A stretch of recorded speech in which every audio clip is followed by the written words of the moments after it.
Hello friend, আশা করি তোমরা সকলেই ভালো আছো। সুন্দর ইতিহাসের পক্ষ থেকে জানাই আন্তরিক শুভেচ্ছা ও অভিনন্দন। পশ্চিমবঙ্গ পাবলিক সার্ভিস কমিশন ইতিমধ্যে তাদের যে গেজেট প্রকাশ করে দিয়েছে, তো সেই গেজেটকে লক্ষ্য করে আমাদের এই প্রিপারেশন চলছে।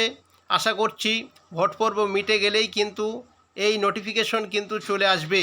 তার আগে একটা কথা আমরা জেনে নিই, একটা নতুন নোটিফিকেশন কিন্তু অলরেডি প্রকাশ হয়ে গেছে 20 এপ্রিল। তোমরা হয়তো অনেকেই দেখে নিয়েছো যে 20 এপ্রিল এনটিএ নেট এক্সাম কিন্তু হতে চলেছে। এনটিএ নেটের যে জুন মাসের এক্সাম হবে তার ফর্ম ফিল আপ কিন্তু অলরেডি শুরু হয়ে গেছে।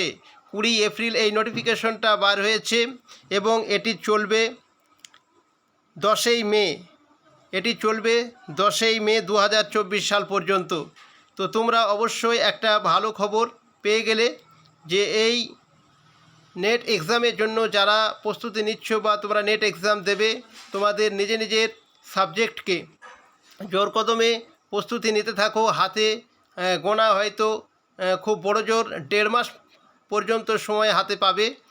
তো চলো আমাদের এই ডব্লিউবিপিএসসির যে পার্ট 5 আজকে আমরা আলোচনা করব।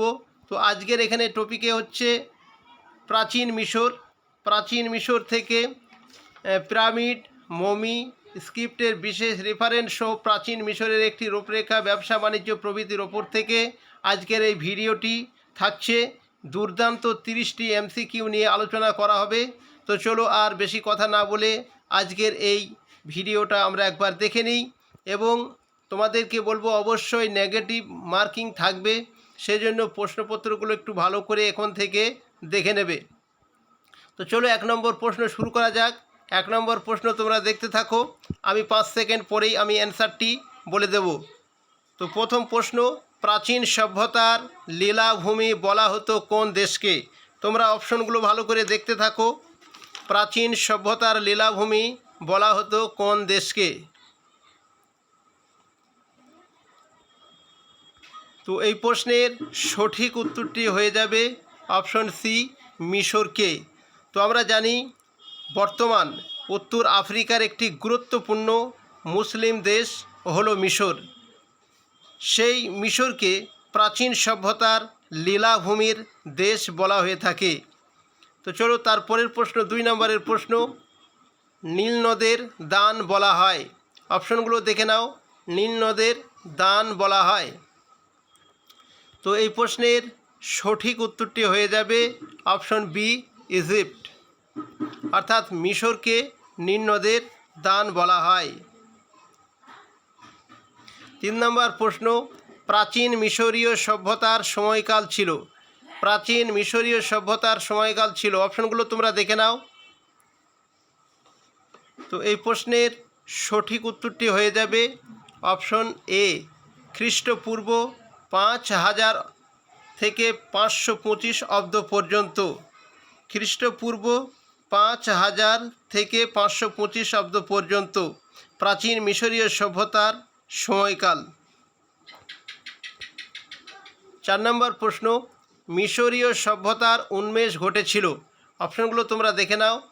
তো এই প্রশ্নের সঠিক উত্তরটি হয়ে যাবে অপশন বি। অপশন বি, নীল নদের অববাহিকায়। নীল নদের অববাহিকায় মিশরীয় সভ্যতার উন্মেষ ঘটেছিল। 5 নম্বরের প্রশ্ন, খ্রিস্টপূর্ব 525 অব্দে ফেরাওদের শাসিত মিশর কাদের অধিকারে চলে যায়? খ্রিস্টপূর্ব 525 অব্দে ফেরাওদের শাসিত মিশর কাদের অধিকারে চলে যায়? অপশনগুলো দেখে নাও তোমরা। তো এই প্রশ্নের সঠিক উত্তরটি হয়ে যাবে অপশন এ, পার্সীয়দের। 6 নম্বর প্রশ্ন, মিশরের ইতিহাসে প্রাক রাজবংশীয় যুগ বলা হয়। মিশরের ইতিহাসে প্রাক রাজবংশীয় যুগ বলা হয়। অপশনগুলো তোমরা দেখে নাও। তো এই প্রশ্নের সঠিক উত্তরটি হয়ে যাবে অপশন এ, খ্রিস্টপূর্ব 5000 থেকে 3200 অব্দ পর্যন্ত। 7 নম্বরের প্রশ্ন, খ্রিস্টপূর্ব 3200 অব্দে কে উত্তর ও দক্ষিণ মিশরকে একত্রিত করে একটি বড় রাজ্যে পরিণত করেন, একটি স্টেটে পরিণত করেন। তো এই কোশ্চেনটা আমরা দেখে নিয়েছি 2012 সালে এসেছে। তো এই প্রশ্নের সঠিক উত্তরটি হয়ে যাবে অপশন এ, রাজা মেনেস। 8 নম্বর প্রশ্ন, রাজা মেনেস তার রাজধানী কোথায় স্থাপন করেছিলেন? অপশনগুলো দেখে নাও। তো এই প্রশ্নের সঠিক উত্তরটি হয়ে যাবে অপশন বি, মেমফিস। মেমফিস বা মেনফিস বলা হয়ে থাকে জায়গাটা। তো মেনফিস ছিল রাজা মেনেসের রাজধানী। 9 নম্বর প্রশ্ন, রাজা মেনেসের পর 3000 বছর পর্যন্ত প্রাচীন মিশরে কয়টি রাজবংশের সন্ধান মিলেছে? অপশনগুলো দেখে নাও। তো এই প্রশ্নের সঠিক উত্তরটি হয়ে যাবে অপশন বি, 31টি। 10 নম্বরের প্রশ্ন, মিশরে প্রথম রাজবংশের শাসন আমল শুরু হয়? মিশরে প্রথম রাজবংশের শাসন আমল শুরু হয়, অপশনগুলো দেখো। তো এই প্রশ্নের সঠিক উত্তরটি হয়ে যাবে অপশন এ, খ্রিস্টপূর্ব 3100 অব্দ। 11 নম্বরের প্রশ্ন, মিশরের প্রথম নরপতি এবং পুরোহিত হন? ভালো করে দেখে নাও, এই প্রশ্নটি খুবই গুরুত্বপূর্ণ প্রশ্ন। মিশরের প্রথম নরপতি এবং পুরোহিত হন। তো এই প্রশ্নের সঠিক উত্তরটি হয়ে যাবে অপশন এ,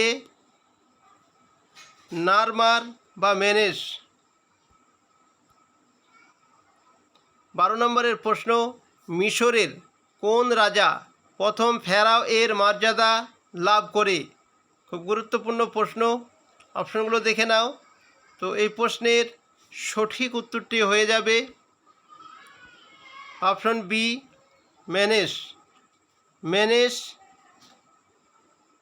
মিশরের নিম্ন এবং উচ্চ মিশরকে একত্রিত করে একাধারে মিশরের প্রথম নরপতি এবং পুরোহিত যেমন হয়েছিলেন, ঠিক সেই একই সঙ্গে তিনি প্রথম ফেরাওয়ের মর্যাদা লাভ করেছিলেন।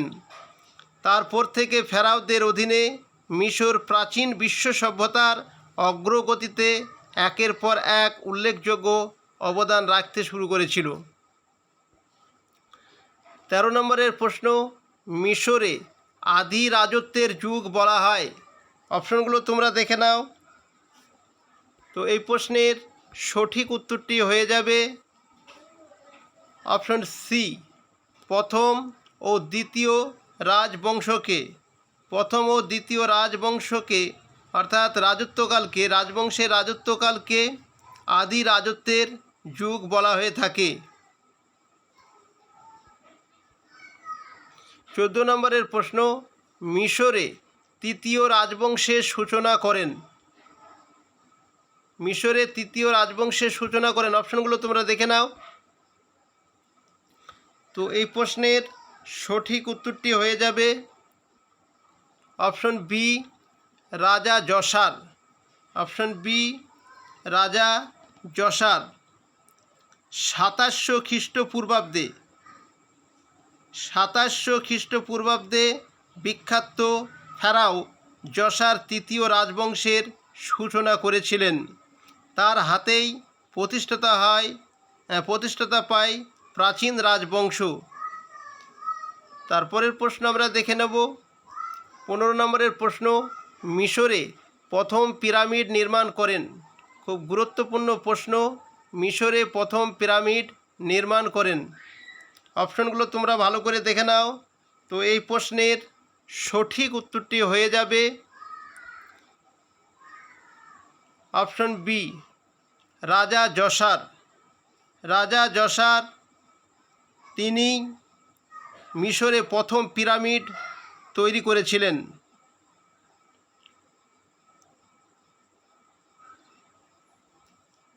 এর পরের ভিডিওতে আমরা পিরামিড সম্পর্কে, মমি সম্পর্কে দুর্দান্ত প্রশ্ন দেখতে পাবো। তার জন্য এখন থেকে তোমাদেরকে অগ্রিমভাবে বলে রাখলাম, অবশ্যই এই ভিডিও দেখার পরে পরেই আবার যে ভিডিওটা আসতে চলেছে সেখানে তোমরা পিরামিড এবং মমি সম্পর্কে, মিশরের রাজাদের সম্পর্কে দুর্দান্ত ভিডিও কিন্তু পেতে চলেছ। তো চলো তারপরের প্রশ্ন, 16 নম্বরের প্রশ্ন, মিশরে পিরামিডের যুগ নামে পরিচিত। মিশরে পিরামিডের যুগ নামে পরিচিত। অপশনগুলো দেখে নাও। তো এই প্রশ্নের সঠিক উত্তরটি হয়ে যাবে অপশন এ, প্রাচীন রাজবংশ। মিশরের অনেকগুলো রাজবংশ রয়েছে, তার মধ্যে যেটা প্রাচীন রাজবংশ, সেই রাজবংশকে মিশরের পিরামিডের যুগ বলা হয়ে থাকে।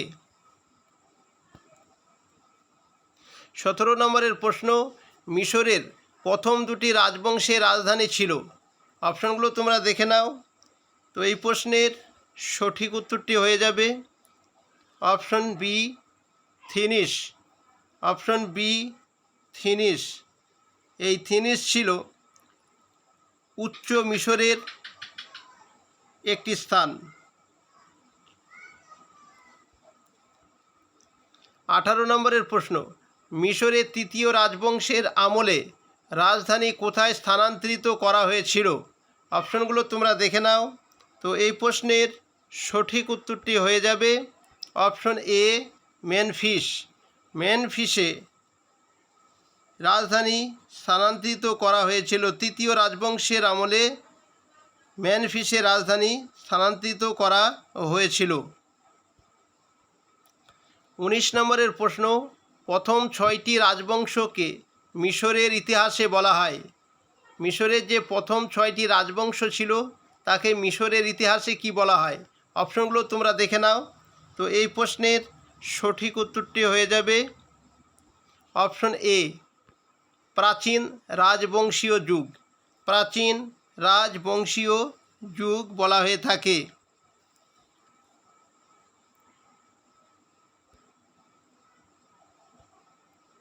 20 নম্বরের প্রশ্ন, কোন সময় পর্বকে মিশরের প্রথম অন্তর্বর্তী যুগ বলা হয়। অপশনগুলো তোমরা দেখে নাও। তো এই প্রশ্নের সঠিক উত্তরটি হয়ে যাবে অপশন এ, খ্রিস্টপূর্ব 2200 অব্দ থেকে 2150 অব্দ পর্যন্ত। 21 নম্বরের প্রশ্ন, মিশরীয় অর্থনীতির মূল ভিত্তি ছিল। মিশরীয় অর্থনীতির মূল ভিত্তি ছিল। অপশনগুলো তোমরা দেখে নাও। এতে কৃষি, বিতে কারিগরি শিল্প, সিতে ব্যবসা বাণিজ্য, ডিতে উপরের সবগুলি। আমরা এর আগে যে ভিডিওটা দেখে নিয়েছি 4 নম্বর পার্টে, সেখানে চীনের একটা ভিডিও ছিল, সেখানেও আমরা দেখে নিয়েছি যে সাং রাজাদের অর্থনীতির মূল ভিত্তি কী ছিল। ঠিক সেই একই ধরনের একটি কোশ্চেন এখানে রয়েছে।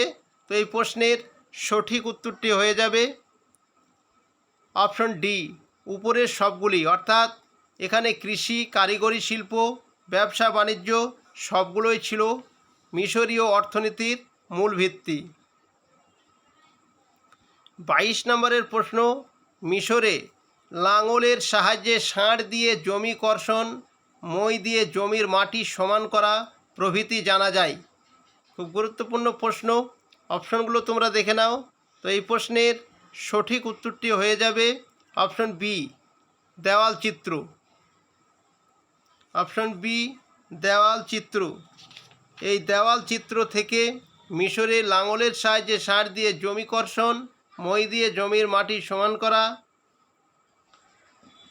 তাছাড়া বীজ বপন, শস্য কর্তন, পশু দিয়ে মাড়াই, শস্যাগারের শস্য মজুত করা এবং কর্মচারীবৃন্দের হিসাব রক্ষণাবেক্ষণ সব কিছুই নিখুঁতভাবে দেওয়াল চিত্রে আবিষ্কৃত হয়েছিল। 23 নম্বরের প্রশ্ন, মিশরীয়দের উৎপাদিত ফসলের তালিকায় ছিল না। খুব গুরুত্বপূর্ণ একটা প্রশ্ন। মিশরীয়দের উৎপাদিত ফসলের তালিকায় ছিল না, নাটা কিন্তু কোশ্চেনের একদম শেষে হয়ে গেছে নিজের লাইনে, সেজন্য খুব গুরুত্বপূর্ণ। এই ধরনের কোশ্চেন কিন্তু আসলে অনেকেই নাটা চোখে না পড়লে প্রশ্নটা ভুল হওয়ার সম্ভাবনা থাকবে। তো সেই জন্যে প্রশ্নটা সম্পূর্ণটা আগে দেখে নিয়ে তোমরা প্রশ্নটার উত্তর দেওয়ার চেষ্টা করবে। তো চলো এই প্রশ্নের সঠিক উত্তরটা আমরা জেনে নিই। তো এই প্রশ্নের সঠিক উত্তরটি হয়ে যাবে অপশন ডি, তরমুজ ও আঙুর। তরমুজ ও আঙুর মিশরীয়দের উৎপাদিত ফসলের তালিকায় ছিল না। তাহলে আমরা দেখতে পাচ্ছি গম, বার্লি, যব, তুলা ও পিচ, পেঁয়াজ ও বিভিন্ন শাকসবজি ছিল মিশরীয়দের উৎপাদিত ফসলের তালিকায়। 24 নম্বরের প্রশ্ন, সাধুপ ছিল। সাধুপ ছিল। অপশনগুলো তোমরা ভালো করে দেখে নাও। তো এই প্রশ্নের সঠিক উত্তরটি হয়ে যাবে অপশন এ, যন্ত্র। যন্ত্র। তো এইটা কি জিনিস আমরা একবার জেনে নেব। মিশরীয় কৃষিকাজের মানে জমিতে জলসেচের কাজে তারা এক ধরনের যন্ত্র ব্যবহার করত। সেই যন্ত্রকে সাধুপ বলা হয়ে থাকে। 25 নম্বরের প্রশ্ন, প্রাচীন মিশরীয়রা 3টি ঋতু চিহ্নিত করেছিল। তার মধ্যে আখেন হলো বন্যা, পেরো হলো রোপণ ঋতু, আর সেমু হলো ড্যাশ। তো এই শূন্যস্থানে এখানে রাখা হয়েছে। তারা 3টি ঋতু চিহ্নিত করেছিল। তার মধ্যে আখেন হলো বন্যা, আর পেরো হলো রোপণ ঋতু, আর সেমু হলো ড্যাশ। তো এইখানে অপশনগুলো তোমরা দেখে নাও। এখানে কোন অপশনটা সঠিক হতে পারে দেখে নাও। তো এই প্রশ্নের সঠিক উত্তরটি হয়ে যাবে অপশন বি। অপশন বি, ফসল কাটা ঋতু। এই ফসল কাটা ঋতু হলো সেমু।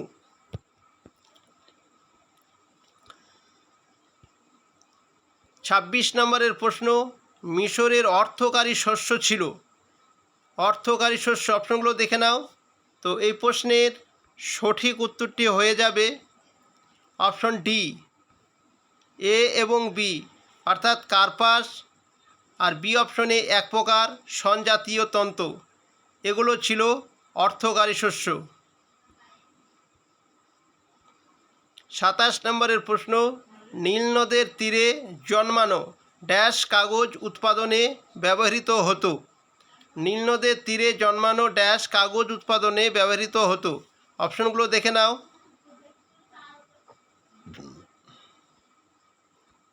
তো এই প্রশ্নের সঠিক উত্তরটি হয়ে যাবে অপশন সি, প্যাপিরাস। 28 নম্বরের প্রশ্ন, মিশরীয়রা কাকে ভারবাহী পশু হিসাবে ব্যবহার করত। এটা করতে হয়ে গেছে। কাকে ভারবাহী পশু হিসাবে ব্যবহার করত। অবশ্যই এটা একার হয়ে গেছিল করত। তো এই প্রশ্নের সঠিক উত্তরটি হয়ে যাবে অপশন সি, গাধা ও ষাঁড়। 29 নম্বরের প্রশ্ন, মিশরে কারা ঘোড়ার প্রচলন শুরু করে। অপশনগুলো দেখে নাও। তো এই প্রশ্নের সঠিক উত্তরটি হয়ে যাবে অপশন এ, হিক্সসরা। হিক্সসরা মিশরে ঘোড়ার প্রচলন শুরু করেছিল। আজকে শেষ প্রশ্ন, 30 নম্বরের প্রশ্ন, মমি তৈরিতে ব্যবহৃত হতো। মমি তৈরিতে ব্যবহৃত হতো। অপশনগুলো দেখে নাও। Sodium chloride, ওয়াদি নাক্রুন, গন্ধক, মালাকাইট। তো এই প্রশ্নটি প্রত্যেক ভিডিওতে আমি তোমাদের জন্য একটি করে হোমওয়ার্ক রেখে দিই।